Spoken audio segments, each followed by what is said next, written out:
Olá pessoal, eu sou o Rogério, proprietário do Canil do Everest. Nesse vídeo eu gostaria de dar algumas informações para os nossos clientes quando recebem o filhote pela primeira vez.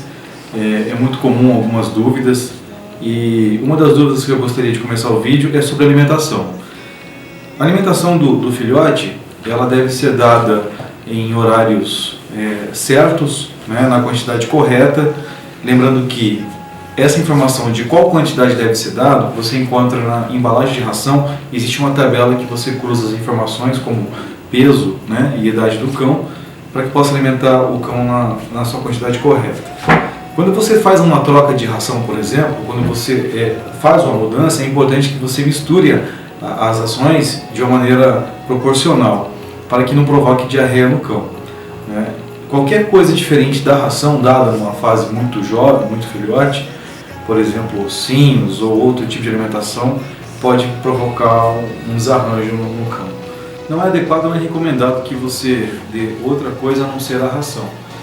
Na fase mais avançada, mais à frente, depois de 4 ou 5 meses, você pode começar a alimentar o cão com alguma fruta, desde que não seja cítrica, mas é importante saber que a base da alimentação do cão, propriamente dito, é a ração, até mesmo porque um cão nessa fase precisa de proteína e de cálcio para poder crescer. Com relação à escovação, pessoal, é importante você começar a escovar o samoedo desde filhote, para que ele se acostume com a escovação. Como é que é feita a escovação no samoedo? Bom, a gente está vendo o pelo aqui. Normalmente você escova o samoedo em sentido contrário de nascimento do pelo, sempre da cauda para a cabeça. Isso aqui é uma rasqueadeira que é usada para remover pelos mortos, né? O detalhe aqui é o seguinte: se você usar muitas vezes a rasqueadeira, isso acaba removendo muito pelo, e aí o cão fica com déficit de pelagem. O que é legal você usar essa escova, ó, escova mesmo de mulher que tem pinos longos, né? E fazer a escovação sempre ao contrário, da cauda para a cabeça, né? Sempre em sentido contrário. É interessante você começar a escovar o cão desde filhote de uma maneira agradável, para que isso não se torne um trauma e dificulte você escovar o cão na fase adulta. Então lembrando, a escovação aqui é sempre da cauda para a cabeça, né? Sempre escovando. Aqui a juba a gente escova para baixo, né? E nessas partes aqui a gente escova sempre para baixo, sempre para baixo. É interessante você começar a fazer isso desde jovem, para que ele aprenda isso. É interessante que você use algo que ele associe com a escovação. Pode ser um petisco, por exemplo, uma brincadeira, algo que seja muito agradável para que isso não se torne um trauma para o cão. Bom, isso aqui é a escova, no qual é usado para escovar o cão. A rasqueadeira seriam as principais coisas agora de início para começar a cuidar do pelo do cão, né? A maneira como eu havia explicado, né? Sempre em sentido contrário, né? Isso aqui é um instrumento para desenosar quando você tem pelos enosados, né? Não é necessário você escovar o cão todos os dias. O que é importante é que ele sempre seja escovado e não fique com nós nos pelos. Com relação ao banho, o banho não é recomendado até o filhote terminar toda a vacinação, tá? É muito importante que o cão seja vacinado para poder tomar banho, até mesmo porque no momento em que ele começa a fazer o banho, ele começa a frequentar um pet shop, que muitas vezes você pode ter viroses e pode contaminar o filhote. Com relação às orelhas, é importante que as pessoas não fiquem puxando ou brincando com a orelha do cão, porque o fato de você puxar, você pode quebrar a cartilagem. Eles nascem com as orelhas caídas e com o passar do tempo elas se levantam, até no máximo 4 meses. Tá? Então é importante que as pessoas saibam que não se pode ficar puxando a orelha, porque pode quebrar a cartilagem e interferir. Lembrando que a orelha caída é fora do padrão. Pessoal, com relação às orelhas, como vocês podem ver, esse cão ainda está começando a levantar a orelha. Esse aqui já levantou. Esse processo acontece em até 4 meses. O que é importante é a pessoa não ficar puxando a orelha para não quebrar a cartilagem. Porque se quebrar a cartilagem, a orelha fica caída e isso é fora do padrão. Existe uma técnica para levantar a orelha. Então, caso a orelha não levante até 3 meses e meio por si só, a gente pede que entre em contato para a gente passar a técnica para levantar a orelha.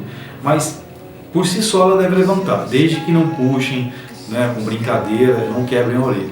Com relação à pigmentação é um parâmetro muito interessante com relação a se o cão tem predisposição a ter problemas de pele. Neste caso aqui, vocês podem ver que o cão está com a pigmentação perfeita, lembrando que a pigmentação das patas termina mais à frente.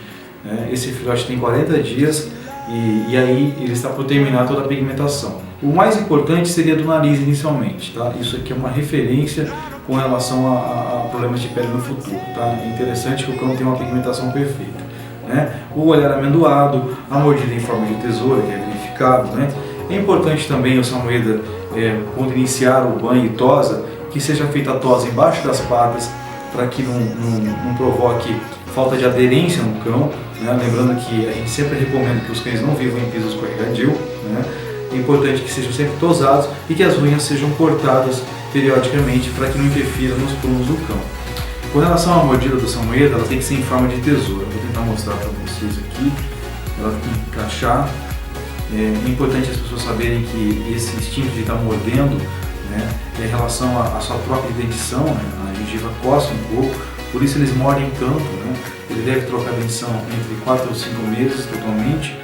Aqui foi implantado um microchip entre as escápulas, né? Isso aqui é um scanner, um aparelho que vai rastrear o número do microchip, né?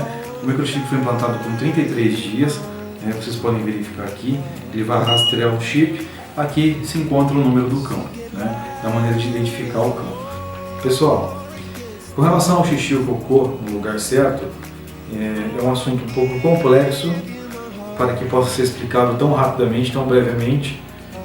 Eu sugiro que vocês assistam esse vídeo aqui embaixo, do Alexandre Rossi. Eu gosto muito dessa pessoa como adestrador, eu acho excelente profissional. No vídeo dele vocês vão encontrar essa informação de como, né, deve ser adestrado o cão para esse fim, né?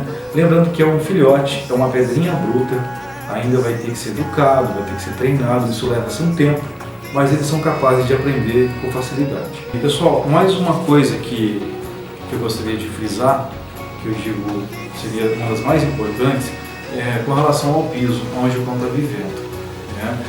É importante as pessoas saberem que nessa fase os tecidos, a musculatura do cão é muito molinha.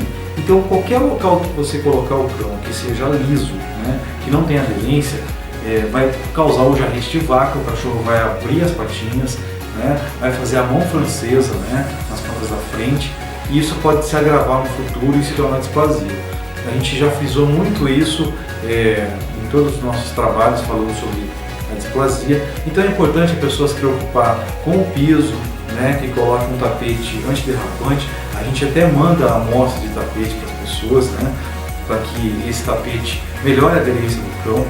Pisos como porcelanato, laminado, que não trazem aderência para o cão, não é interessante.